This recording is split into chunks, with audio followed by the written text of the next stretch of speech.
Hey everybody, we're Allison and Tyler with Fly My Kids.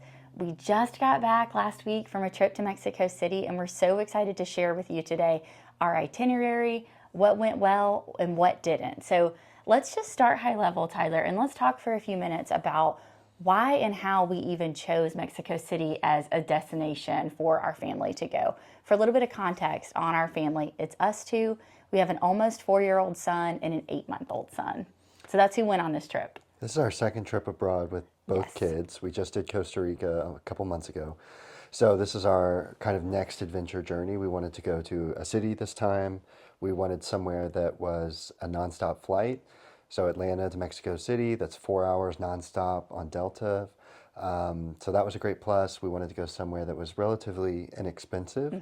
And finally, we wanted to go somewhere that I lost my train of thought. That had a really nice cultural experience, I Cultural. think. Oh, I was going to say great weather this Yes. time of year. Great That's what weather. it was. Yes. Great weather. So when we look at planning an itinerary for your trip, I feel like we get asked this a lot. Well, how do you decide what to do?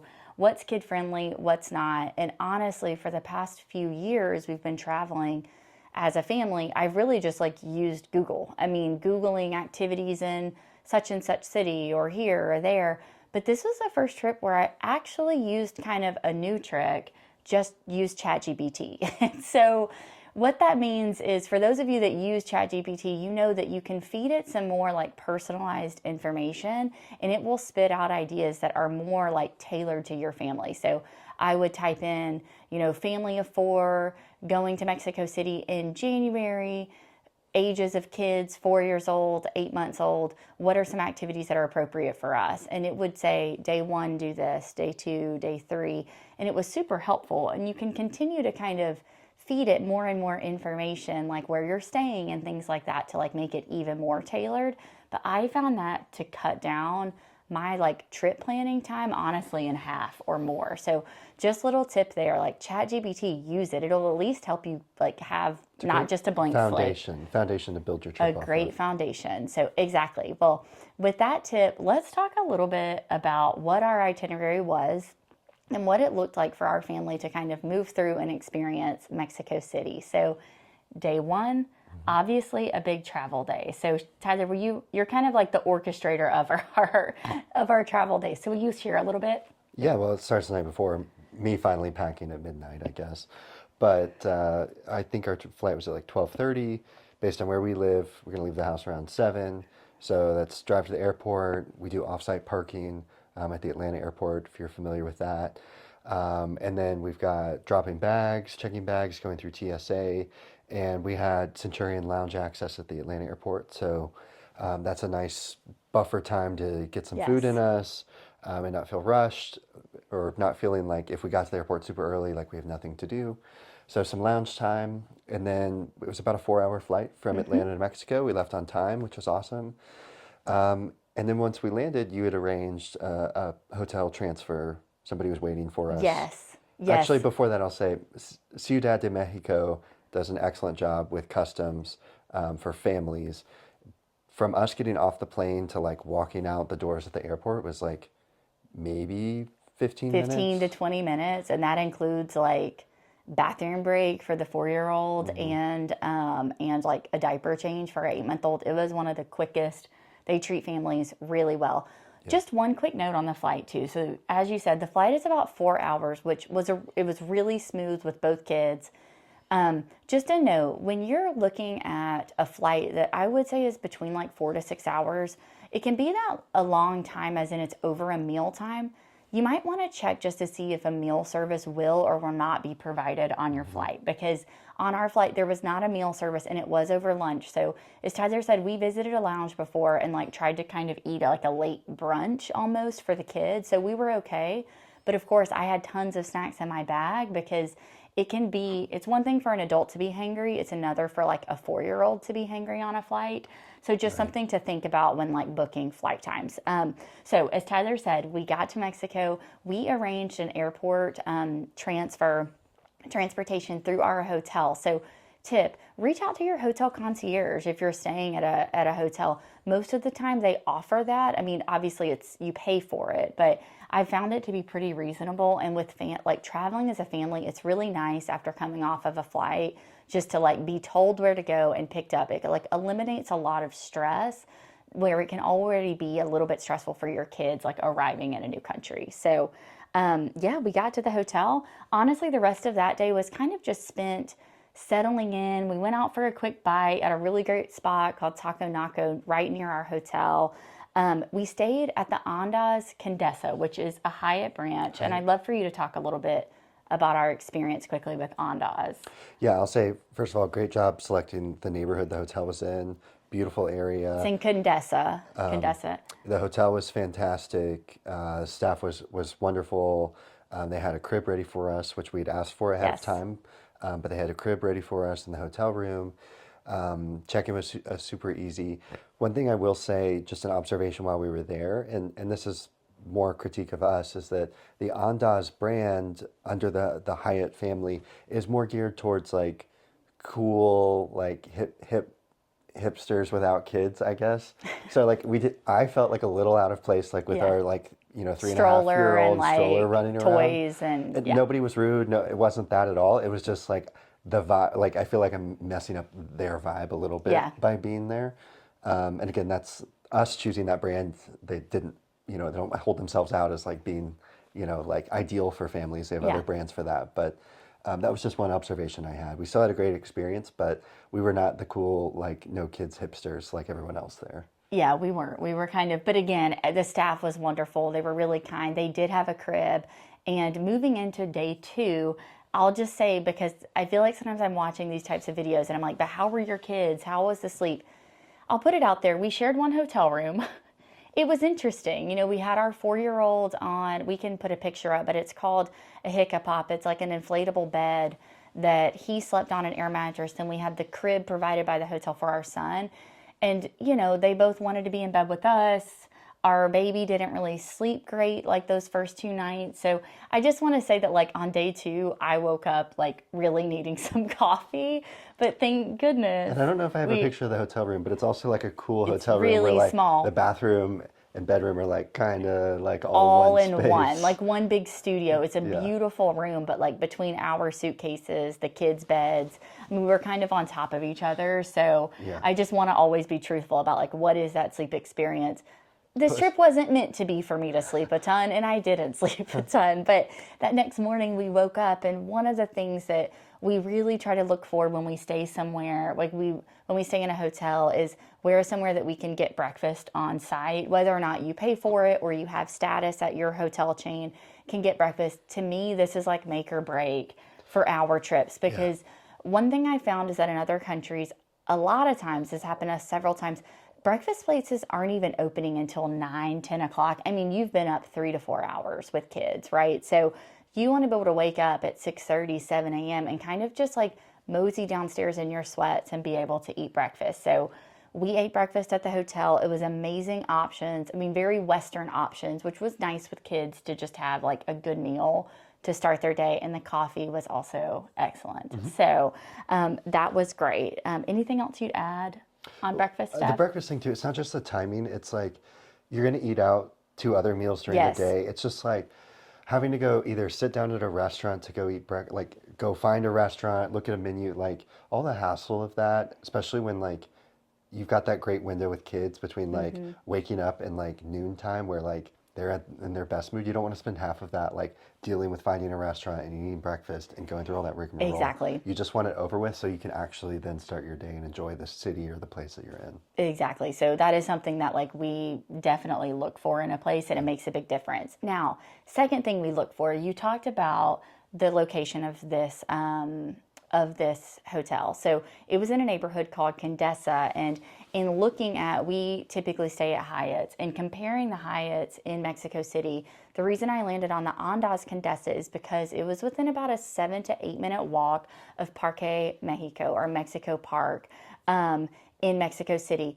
It had a wonderful, fantastic playground for our son, and when you travel with young kids, you have to really look at your itinerary, deem like what is appropriate for them, what's going to hold their attention. And one of the things we like to do at the start of each day when we can, or, after nap in the afternoon, is go find a playground. So that morning after breakfast, we took the stroller, we walked to the park. My older son played for probably an hour. Honestly, at this point, it was like 9-ish o'clock.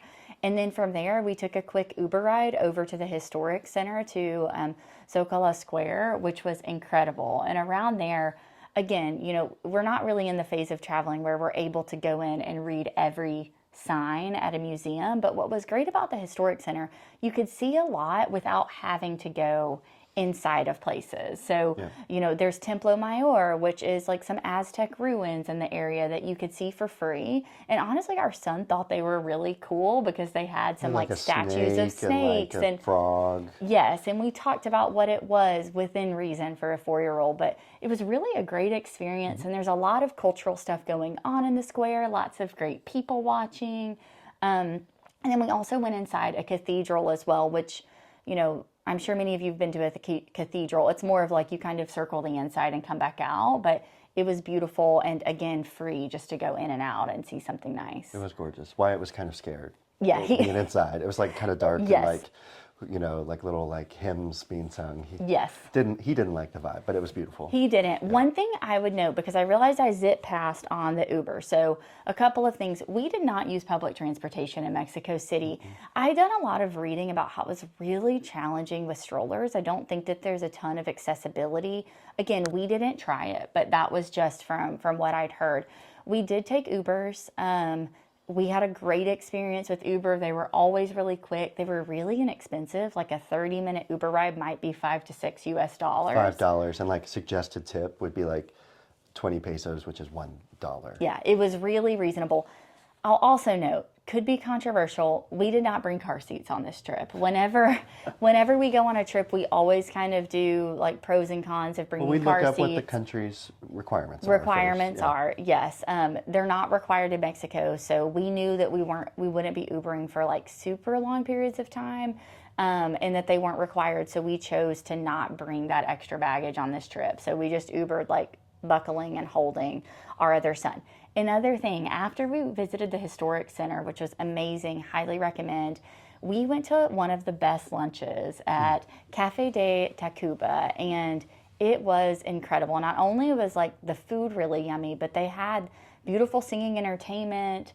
The wait staff was really kind. They had a high chair, which I think can be like kind of hit or miss in Mexico, depending on where you're at, which was great for our 8-month-old. It was an absolutely incredible lunch, and I found it actually through ChatGPT because as I started looking at the itinerary saying, hey, we're going to be in the Historic Center at about 12 p.m. Where are some nearby lunch spots? This was one of the suggestions, and I really always try to have 1 to 2 eateries picked out around where we'll be because we've all been there where, okay, the activity's over, now we're standing there, everyone's hungry. Where are we going to go? Are we going back to the hotel? And then like things just kind of spiral. So I like just to have like, do we want this or that? And away we go. Yep. And it just makes it much more simple. Also, like you could make a reservation and things like that. We didn't make any for this trip, but you certainly could. I love that restaurant. It was beautiful architecture, almost a white tablecloth type restaurant, but without the prices. It was lovely. It was awesome, and they were great with kids. Again, very family friendly. So, again, with kids, there's only so much you can do within about 4 to 6 hours. So we were tired. We just Ubered back to the hotel. The kids took a nap. While the kids are napping, we turn the lights down. I read my Kindle. We put in our AirPods and kind of just have like quiet time amongst ourselves. I think Tyler may have gone and gotten a margarita at the rooftop or something, but we kind of just use it as like family quiet wind down time, and that worked really well.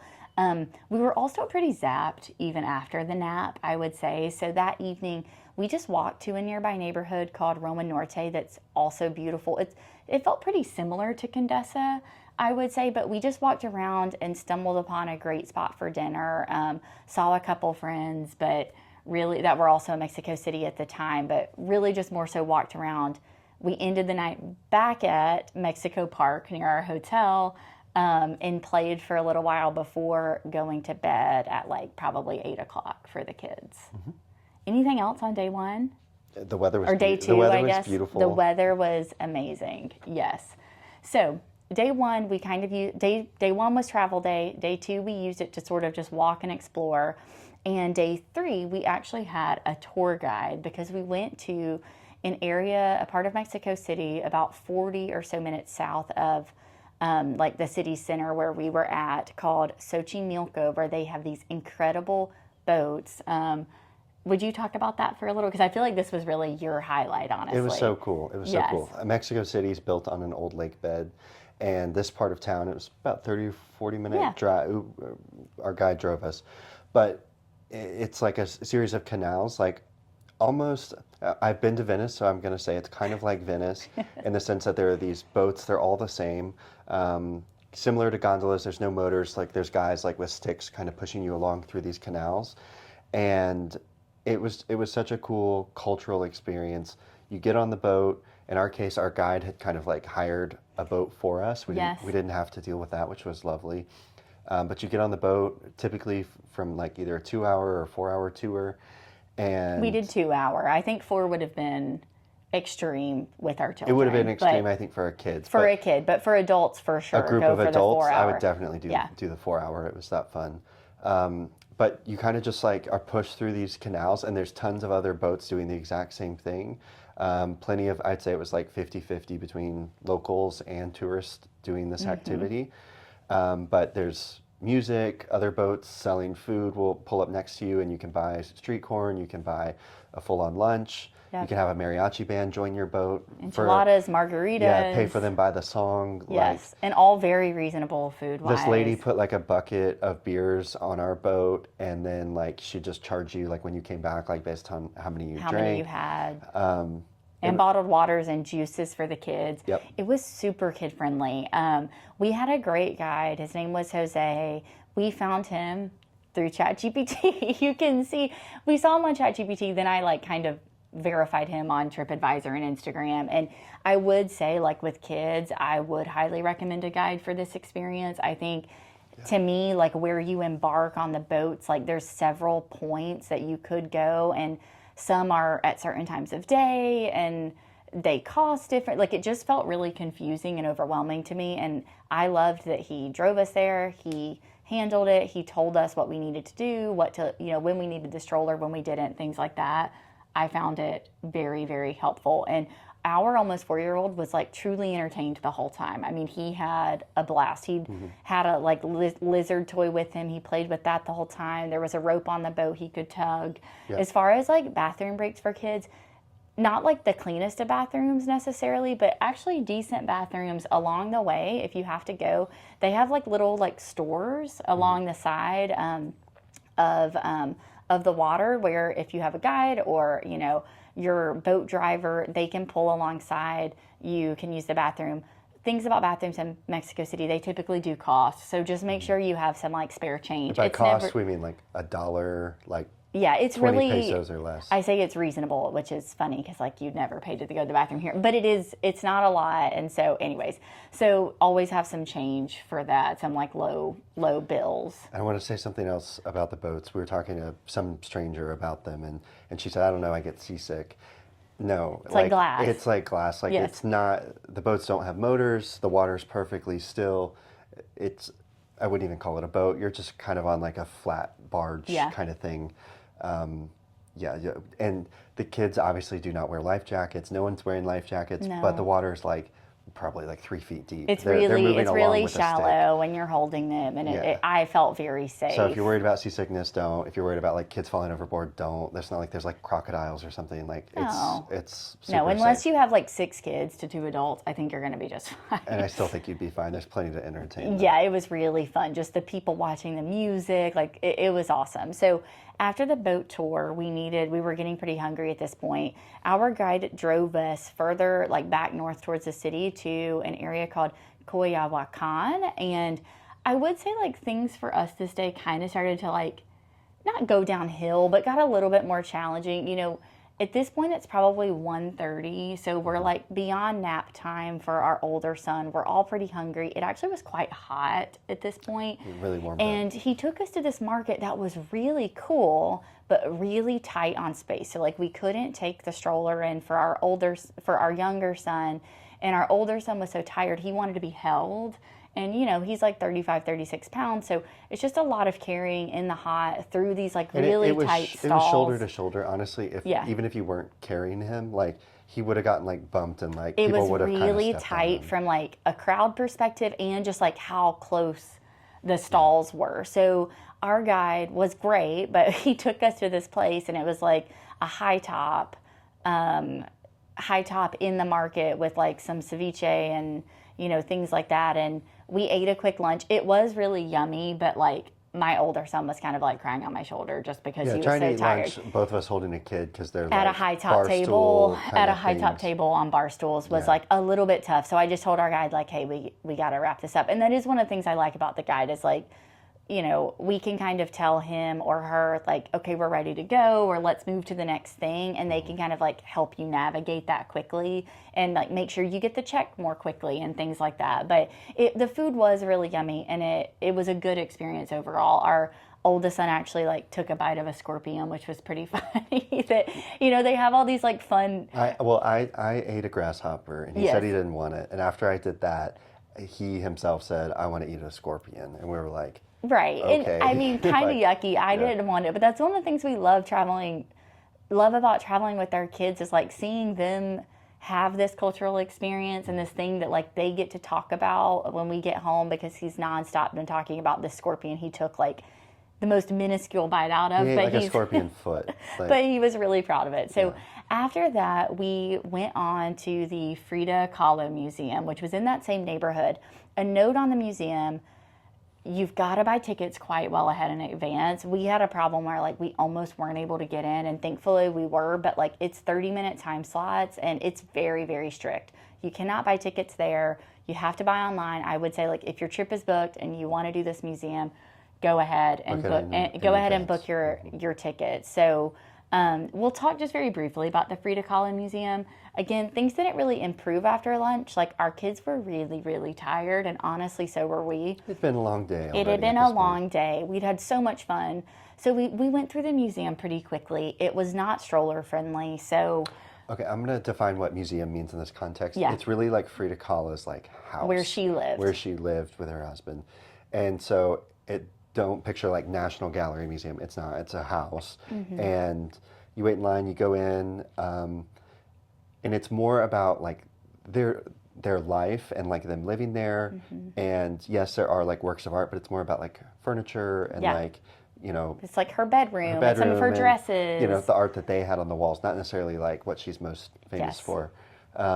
So we kind of blew through it pretty quickly. Through it, but one thing I'll say that we did, because Tyler is like a little bit more of an art person, I would say, than I am, and so I knew it was like a little bit more important to him to go through, and so there was a nice courtyard where I sat with the kids for probably 20-ish minutes and was like, you just go in, you enjoy and relax, and maybe we'll trade out. And so that is something you can do, like, when you're in a place, sometimes you just have to divide and conquer, because he was going up and down stairs. It would have been a pain for us to go together. Especially with the stroller. It was like you're supposed to go through a museum in like kind of like sequential order, but like the ramps, because it's a house, like basically you were doing everything out of order if you were trying to do it with the stroller. The accessibility was hard, and I think sometimes like something we've learned traveling with kids is there's some divide and conquer moments where it's like you go do your thing and enjoy, and then we can trade, or I'm going to go do my thing that's important to me.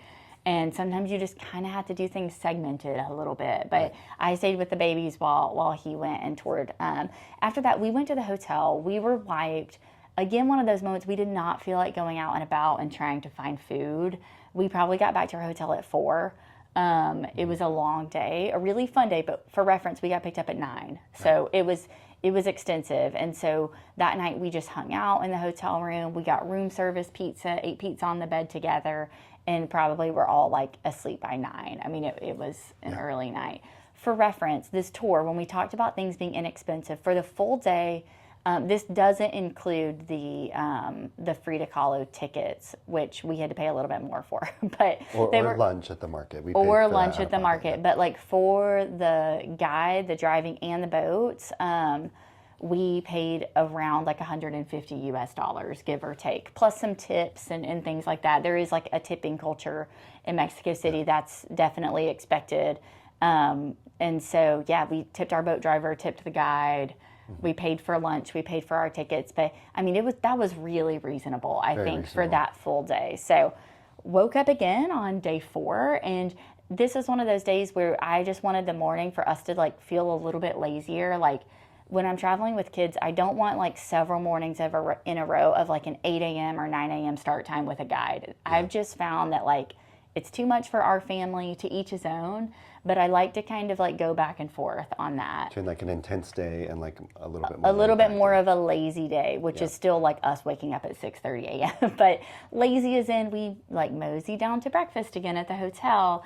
And then we took a quick Uber ride, probably 10 minutes out to Chapultepec Park, which is absolutely incredible. For size reference, it's about twice the size of Central Park in New York City, which is pretty amazing. The culture there is amazing.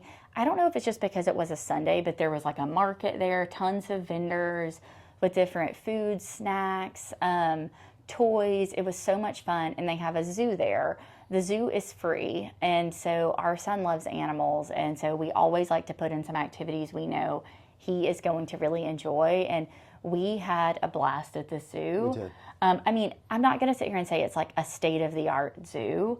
Okay, but they do have pandas. They do have pandas. Zoo. It's a legit zoo, but I would say like some of the cleanliness of like the animal areas and stuff like that. It was highs and lows. Highs and lows, but our 4-year-old had like truly a ball and had so much fun, and he's still talking about it. We had a blast. Some of the stuff in the zoos, like the reptile house or like certain things, like if there was a butterfly thing, you could pay extra to go in, like it wasn't accessible.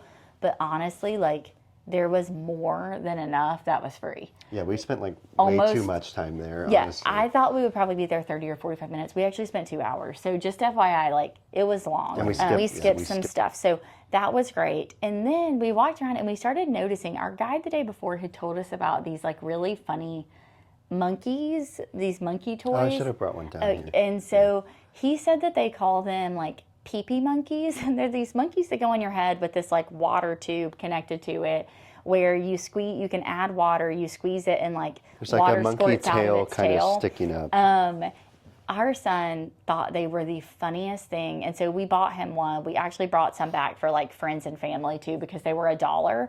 But like adults, kids, everyone is wearing them. So like if you go to Chapultepec Park, you will see them. I promise. They're everywhere. Just get one. They're $1, and they're so much fun. The locals are wearing them. We started seeing them in the zoo. They're in the zoo, out of the zoo. I mean, we had a ball with those. Yeah, it was cool. So another thing to do in Chapultepec Park, there is a children's museum. I thought we were going to go, but because we stayed in the zoo for 2 hours, we were like, I didn't think that we needed like another kids thing.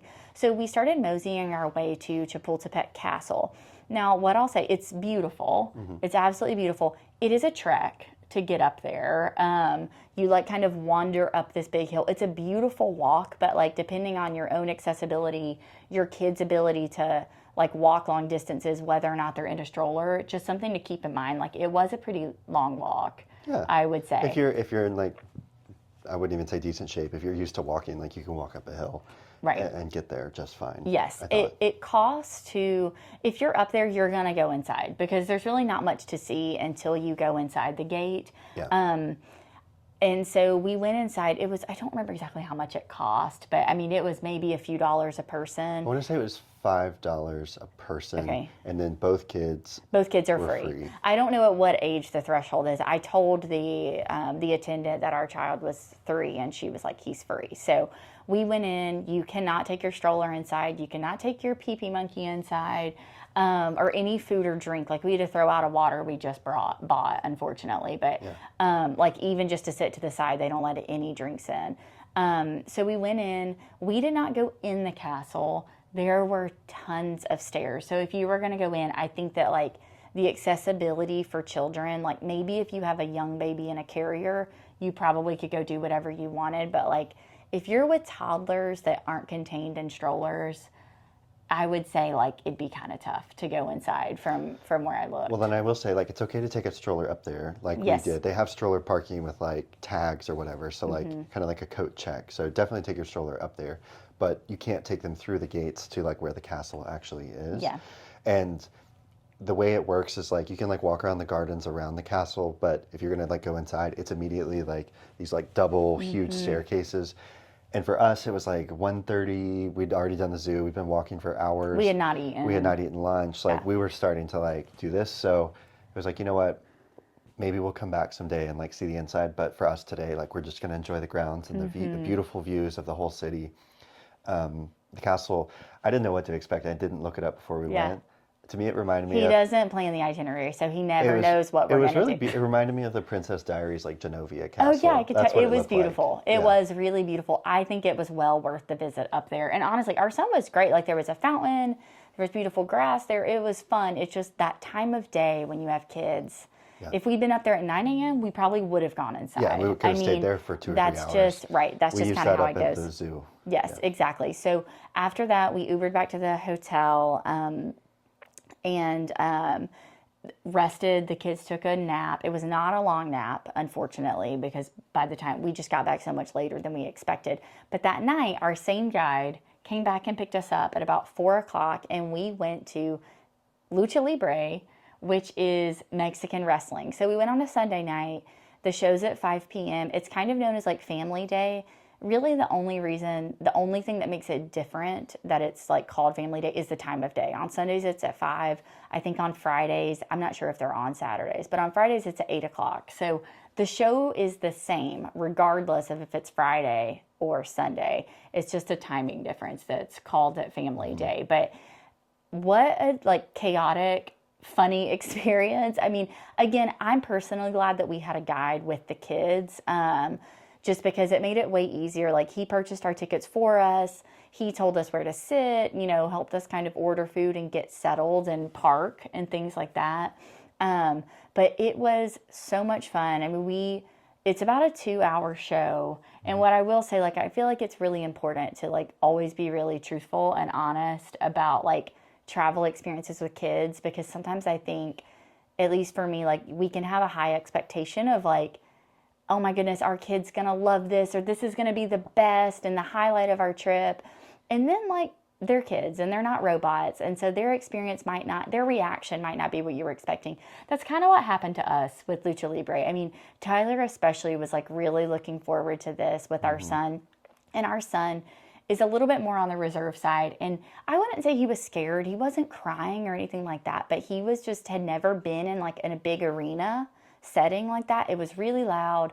I mean, there's guys like in their, costumes, wrestling outfits, like flying off chairs and stuff like that. It's like loud thumping music, huge crowds. There's people yelling, things like that and cheering. So he was truly just like overstimulated and overwhelmed and had taken like maybe a 35-minute nap. So I was going to say, part of this was I think we went too hard earlier in the day at the park and the zoo, and our nap got cut short, and it went from like immediately from nap to like a quick drive, and then we're in this like huge crowd shopping for like Lucha Libre masks and capes and So he sat with me most of the time, and then at about like 6:20, I could tell that like both kids were starting to get kind of like unsettled. So Tyler and I looked at each other and we were like, okay, we've seen it. We could go on for another 40 minutes, but like to whose benefit? So we asked the guide, like, let's just wrap this up. We went back to the hotel, got dinner there, and again, like just they were out within like an hour. It was really quick. But what's funny is like that night before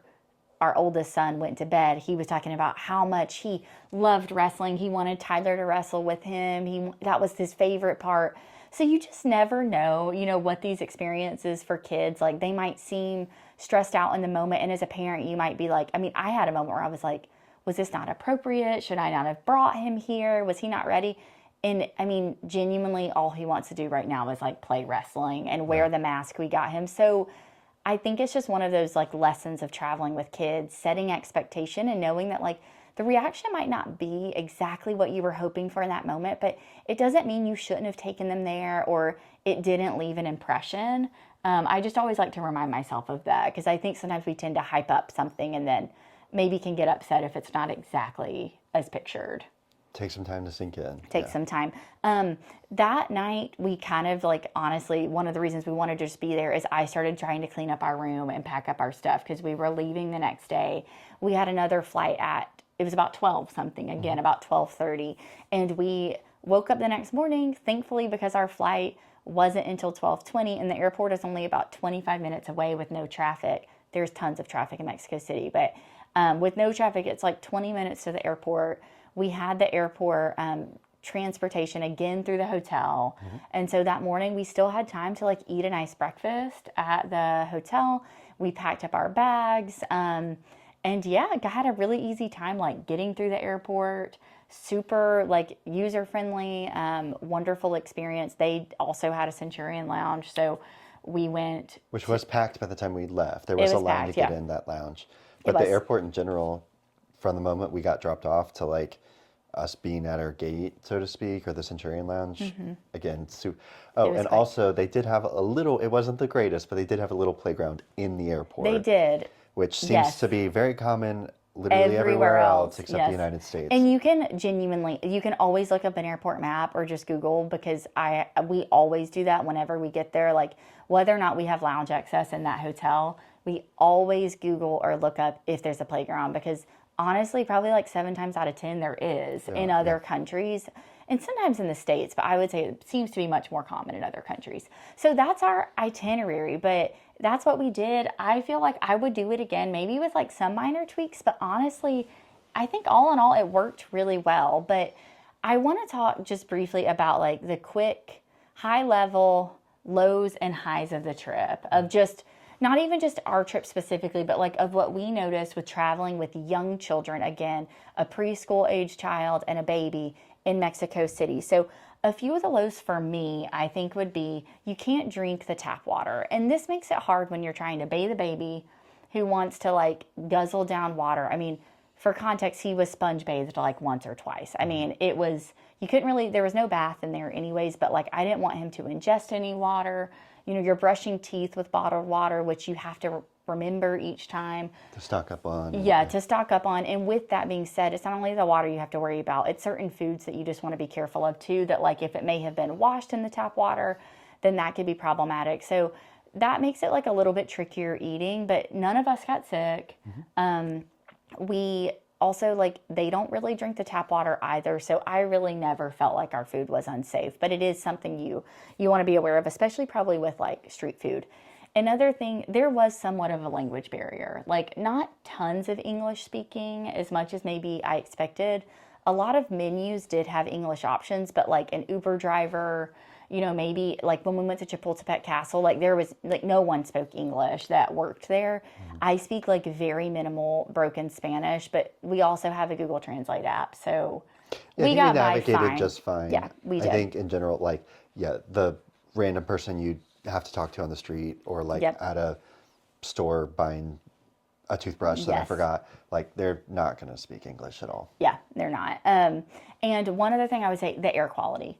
So there's some serious smog. We have spent time in Delhi, India, and the smog was much worse there to me, but like our little baby like coughed quite a bit and he has like no pre-existing conditions at all. And I think he struggled a little bit with the air quality, just being honest. Air quality was, I'm going to say, it was like not great. Yeah. Like some burning eyes a little bit. But also Mexico City, surprisingly, at a very high altitude as well. It's over 7,000 feet, which is higher than Denver. So us going from like 500 feet above sea level where we live to immediately spending the night over 7,000 feet is an adjustment for our bodies, including our, 8-month-old. Exactly. I'm going to do a high, something yes, that I let's really move to highs. Those were all the lows I had, actually. So, I think a lot of Americans, including myself, have a perception of Mexico City being like unsafe or dangerous or something like that. And I went into it kind of with low expectations. Yeah. I felt very safe walking around at night, the neighborhood that we were in. At no point in time did it even cross my mind that like I might get pickpocketed I'm not saying don't be like cognizant of your surroundings, but I felt safer in Mexico City than I have in many, many other places that we've traveled around the world that you would think would be safer. I felt much safer in Mexico City. Yes, definitely safety. I thought it was wonderful. I would go by myself with my kids and feel perfectly safe in the areas that we visited. Another thing, the weather rocked. Maybe we're just saying this because we're coming from like winter here in Georgia, which I mean I know is pretty mild, but still. I mean the weather was lovely. It was like high 40s, 50s in the early mornings, but by the afternoons, like by noon, it was honestly like 65, 70 degrees. Like really amazing to just be out and about and never be like super, super hot. Another nice thing that like I feel like you get this amazing cultural experience with only a pretty short flight from a lot of places, at least from the southeast or even like out west. It was only 4 hours, not a super expensive flight. I mean, it was, I think like as far as like how quickly to get there, between that and no jet lag, that worked really well. We already touched on like how inexpensive it was overall, and I would say that's another plus. It's nice when you get there and you can like buy the pee pee monkey or the toy because it's only $1 and everything's not so like crazy overpriced. The food was really, really phenomenal. I mean, again, besides like sometimes having to just be cognizant of that safety aspect, the food was great. Like there were great churro spots, and really it almost feels very European. There's all of these like cafe culture where you walk around these beautiful tree-lined streets and people are eating outside. People are eating, they're walking their dogs. Yes. It was very like everyone's just out and about, enjoying their day, enjoying the beautiful weather, enjoying the greenery. And also, another thing that stood out to me is just how quiet Mexico City was, which was really, really lovely. For us to be staying in town, downtown, it was very quiet. No one's honking, no one's blasting music. There's like hardly any sirens. Like it was far quieter than any American city you'll ever visit. It was great. And I would just end it by saying the parks. I mean, the parks, there are a ton of parks in Mexico City. And one of the things we look for when we're traveling, especially to like a city with kids, are like, where are those places where we can get out, like away from the high rise or away from the towers or wherever you are, and just be in the woods and like let your kids run feral and wild and like get their wiggles out, because that is critical if you're going to be buckling them into a stroller or expecting them to walk by your side. You've got to get the energy out. That's just really not feasible in a tiny hotel room. So we always look for a spot with great parks, and I think Mexico City absolutely delivered on this trip. Yeah. So all in all, we would say we highly recommend Mexico City. We would go back in a heartbeat. So we hope that you all start planning your trip to Mexico City with your families soon.